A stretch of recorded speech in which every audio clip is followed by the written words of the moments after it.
just go. Yes. Okay. And 3, 2, 1. And... Aloha, everybody. It is World Water Day today. I am joined here by my beautiful sister, Vrindavan, and we wanted to talk a little bit about why protecting our water is so important to us, and why this is a central issue that we're bringing up in this campaign. So we grew up in Hawaii, and water has always been a big part of our lives. Yeah. It was our playground. We spent more time in the water than we did on land almost. Sorry, I have a hard time being serious. But anyway, so I want to ask you, when was it something that became more than just a playground and something that you're really passionate about protecting? Yeah, I mean, growing up in Hawaii, protecting our water and taking care of our land and our home was like, it wasn't something we had to be taught. Right.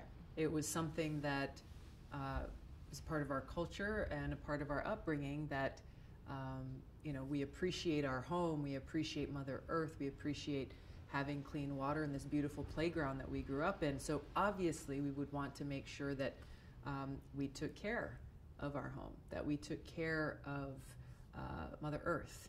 And so I think for us, some of my earliest memories were really around getting our friends together, picking up trash, whether it be off the beach or off the sidewalks, and just having that sense of being a custodian rather than a total consumer in our relationship with Mother Earth and in our protection of water.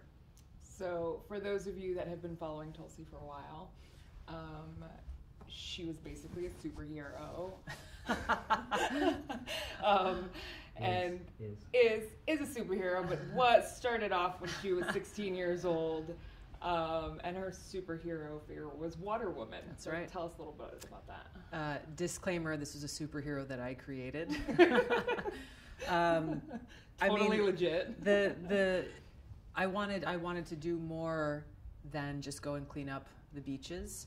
I felt like there was an opportunity to do something bigger in helping to educate and inform our kids, young kids, to be able to help shift generational behavior, because we can keep cleaning up trash on the beaches, but unless we change our perspective and our behavior, then we're not actually making the kind of core change that we want to see. So I don't remember exactly how I came up with the idea, but I came up with this fun little skit and wrote a script called The Adventures of Water Woman, and had a friend of ours who is a better artist than I am draw up a workbook, an activity book that we shared in a program that we ended up taking to elementary schools and public school students all across the state of Hawaii. And I was the original Water Woman, starring in this skit. She wore board shorts and a cape. Had my blue board shorts, a beautiful blue cape with a dazzling water drop on the back. And the play was all about a day in the life of Water Woman and her nemesis, Oily Al. And it was so much fun to do this, where Oily Al is going about his day, and just as he's about to do something that would contaminate or pollute our water, or our land, Water Woman would sweep in and just in the nick of time stop him from doing that and tell him why it was a bad thing to do. So it was amazing just to see the light bulb go off in the eyes of these children who were watching and understanding what we were teaching to them, and to see how we were making that positive impact, hopefully with generational change. And then later on, some of you may know that Tulsi was the only elected official to go to Standing Rock, and really took a stand to protect our water. Yeah. Tell me about that experience. And for so many reasons, the protection of our water and the protection of our environment was a major motivator for me to get involved in politics in the first place in Hawaii. When the call to action was sent out across the country for veterans to gather at Standing Rock to stand with the water protectors, the thousands of water protectors from all over the country who went and stood with the Standing Rock Sioux tribe to protect their water from being polluted by this oil pipeline that was going to be buried really right at one of their major water sources.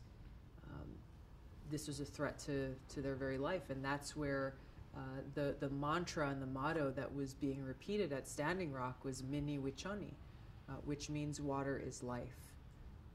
We have similar sayings in Hawaii. I think around the world you have indigenous people and cultures recognizing the importance of protecting our water. And it was just an incredible experience to be there with so many different people, to stand with veterans from across generations who answered that call to service and duty, and stood there to protect people, to protect life, to protect our water. So, in closing, what would you want to say to people about water and protecting water and why it's so important? There are so many threats to our ecosystem, to our water today, which is why we have to continue to fight, why we have to continue to bring these issues to the forefront. Because whether it is oil pipelines that are threatening both our drinking water as well as our oceans, or it is the plastic that is choking marine life, floating out in the oceans. Sunscreen that is having such a contaminating impact on our oceans. Or if we're talking about communities like Flint, Michigan, who are still being poisoned by their water. Communities that we've come across here in New Hampshire, where their drinking water, their tap water is completely contaminated. They can't drink it. So as we talk about infrastructure investment, as we talk about our future, really focusing on the protection of water, the appreciation for this precious resource is so important. Days like today, World Water Day, give us the chance to shine a light on why this must be a priority for every single one of us. Awesome. Thanks for tuning in to the late afternoon show with the Gabbard Girls. And I would love to hear from you about things that you're doing or areas that you're concerned about as we focus on how we collectively can take action